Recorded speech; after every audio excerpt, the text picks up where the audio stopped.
오늘은 사도행전 2장 37절에서 47절까지 말씀, 교도가실 때 제가 먼저 37절 말씀을 읽겠습니다. 그들이 이 말을 듣고 마음에 찔려 베드로와 다른 사도들에게 물어 이르되, 형제들아, 우리가 어찌할꼬 하거늘. 너희가 예수하여 각각 예수 그리스도의 이름으로 세례를 받고 죄 사함을 받으라. 그리하면 성령의 선물을 받으리니. 이 약속은 너희와 너희 자녀와 모든 먼데 사람 곧 주 우리 하나님이 얼마든지 부르시는 자들에게 하신 것이라 하고, 또 여러 말로 증하며 권하여 이르되 너희가 이 백한 세대에서 구원을 받으라 하니. 그 말을 받은 사람들은 세례를 받음에 이날에 신도의 수가 3,000이나 더하더라. 그의 사람들의 가르침을 받아 서로 교제하고 떡을 떼며 오로지 기도하기를 힘쓰니라. 사람마다 두려워하는데 사도들로 말미암아 기사와 표적이 많이 나타나니, 믿는 사람이 다 함께 있어 모든 물건을 서로 공용하고 또 재산과 소유를 팔아 각 사람의 필요를 따라 나눠주며 날마다 마음을 같이하여 성전에 모이기를 힘쓰고 집에서 떡을 떼며 기쁨과 순전한 마음으로 음식을 먹고 함께요 하나님을 찬미하며 또 온 백성에게 칭송을 받으니 주께서 구원받는 사람을 날마다 더하게 하시니라. 아멘. 우리가 사도행전 2장에서 이 성령 강림의 사건 이후에 베드로가 말씀을 선포했죠. 요엘 선지자의 말씀을 이제 통해서 성령 강림의 사건에 대해서, 그리고 다윗의 이 시편의 말씀을 통해서 이 예수님의 십자가 복음에 대해서, 또 부활에 대해서, 그러니까 이제 복음에 대한 말씀을 선포했습니다. 그런 말씀이 선포된 이후에 오늘 말씀을 보니까 그 말씀을 받은 사람들이 세례를 받을 때 이날의 신도의 수가 3,000이나 더했다라고 41절에 말하고 있습니다. 수많은 사람들이 말씀을 받고 회개하고 세례를 받고 주님께 돌아옵니다. 그리고 뭐합니까? 서로 교제하죠. 떡을 떼죠. 함께 기도합니다. 그리고 45절에 보면 재산과 소유를 팔아서 각 사람의 필요를 따라 어려운 사람을 도와주고 힘든 자들을 돌보아주며 그들과 함께 자신의 넉넉함을 나누어주는 삶이 일어납니다. 날마다 마음을 같이해서 성전에 모이기를 힘쓰고요. 정말 그 안에 일어나는 기쁨이 있고 또 그 가운데 서로에게 또 이 기쁨이 되어주고, 그리고 많은 사람들이 믿는 자들을 또 칭송하는, 믿는 자들을 좋아하는, 믿는 자들을 인정해주는 그런 일들이 일어나게 되었다라고 말하고, 결론적으로 47절에 주께서 구원받는 사람을 날마다 더하게 하시는 놀라운 부흥의 역사가 일어났다라고 오늘 본문은 말씀하고 있습니다. 하나님 말씀이 선포되고 그 가운데 놀라운 부흥의 역사와 그들이 기쁨을 누리고 즐거움을 누립니다. 우리가 그렇지 않습니까? 이 교회 공동체라고 하는 것이 사실 우리에게 큰 위로와 기쁨이 되는 것 아닙니까? 정말 함께 모이고 얘기를 나누고 말씀을 나누고 또 기도하고 눈물을 쏟고 감격스럽고, 이 모든 일들이 지금 이 초대교회 때 정말 우리가 이렇게 돌아간다면 얼마나 좋을까라고 느낄 정도로 엄청난 부흥의 역사를 경험하고 있죠. 그럼 이렇게 놀라운 부흥의 역사를 경험하는 그 원인이 무엇인가를 봐야 되는데, 말씀이 증거됐고 이런 놀라운 역사가 일어났는데 그 중간에 한 사건이 필요했다라는 것을 오늘 본문을 통해 우리가 알 수 있습니다. 그게 무엇이냐면 37절의 말씀인데요. 37절 말씀을 우리 다시 한번 읽어보겠습니다. 시작. 그들이 이 말을 듣고 마음에 찔려 베드로와 다른 사도들에게 물어 이르되, 형제들아, 우리가 어찌할꼬 하거늘. 아멘. 자, 말씀이 전해졌습니다. 말씀을 듣고 이들이 어떻게 됐습니까? 마음에 찔려. 이게 너무나 중요한 부분입니다.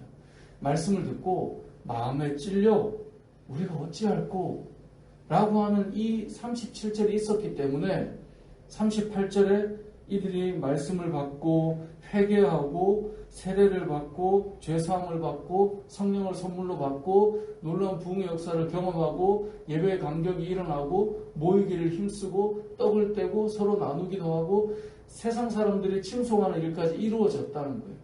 그 중간에 고리가 무엇이라고요? 이 말씀을 듣고 마음에 찔려 우리가 어찌할꼬. 이것이 너무나 중요한 부분입니다. 놀라운 부흥과 회복의 사건이 일어나기 위해서 필요한 것이 뭐냐면 바로 오늘 본문 37절에 이 말씀이 우리의 마음을 찌르기 시작할 때 이루어진다라고 하는 것을 반드시 기억해야 됩니다. 말씀은 크게 두 가지 역할을 합니다. 첫 번째는 우리에게 위로를 줍니다. 위로를 준다는 것은 누구 중심일까요?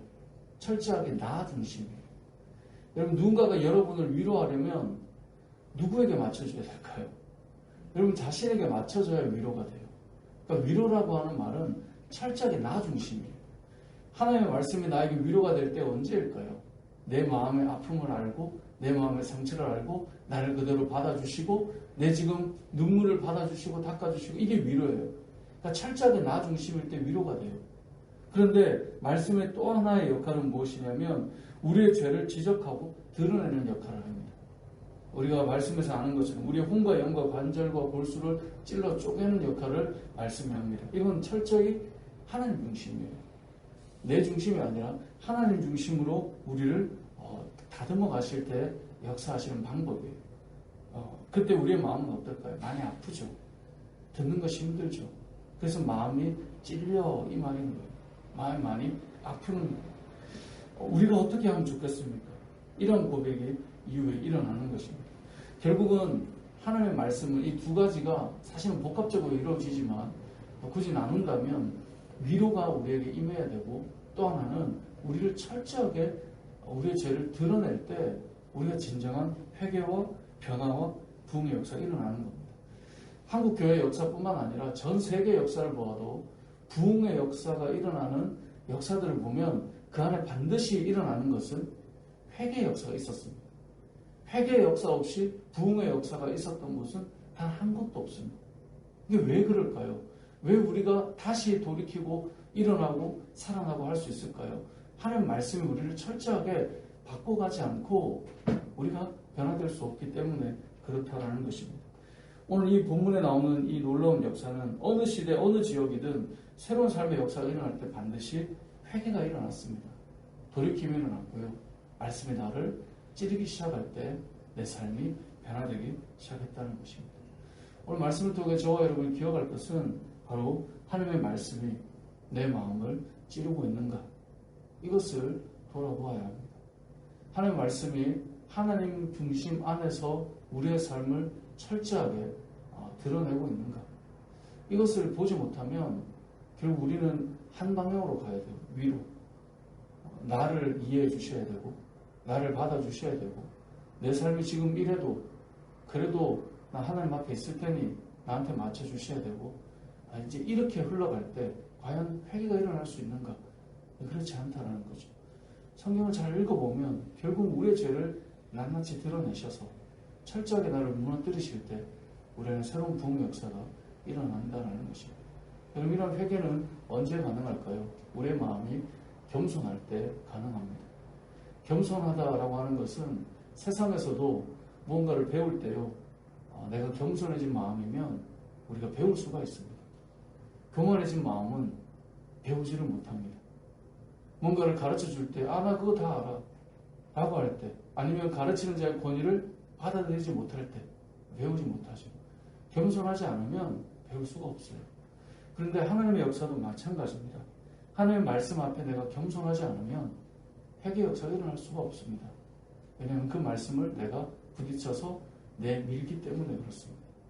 결국은 오늘 이러한 진정한 부흥의 역사가 공동체 안에 일어나고 내 삶에 일어나고 우리 심령의 기쁨이 회복되고 놀라운 은혜가 일어나는 것, 내가 겸손해져서 주의 말씀이 나를 찌르기 시작하고 나를 드러낼 때, 그 앞에 철저히 자복하고 나아갈 때, 그때 이런 역사가 일어난다는 사실을 우리가 기억해야 되는 것입니다.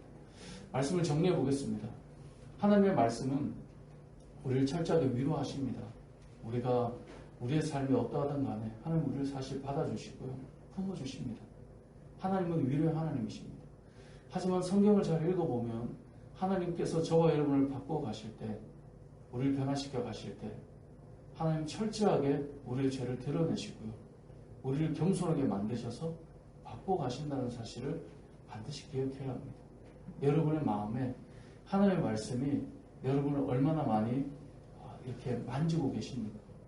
하나님의 말씀이 여러분의 마음을, 여러분의 심령을, 여러분의 혼과 영과 관절과 골수를 찔러 쪼개기까지 하며 여러분에 대해서 얼마나 철저하게 그 말씀하시는 것 때문에 가슴이 아프고 마음이 아프고 고꾸러지고 회개하고 눈물로 하나님 앞에 나아가는 그런 일들이 얼마나 있으십니까? 그것이 없이 뭔가가 나에게 새로운 일이 일어난다, 나의 의지로 뭔가를 해본다, 그런 이야기가 부흥의 이야기는 아니다라는 것입니다. 저와 여러분의 삶 속에 하나님의 말씀의 역사가 일어나는 삶이 되시길 주님의 이름으로 축복합니다. 아멘.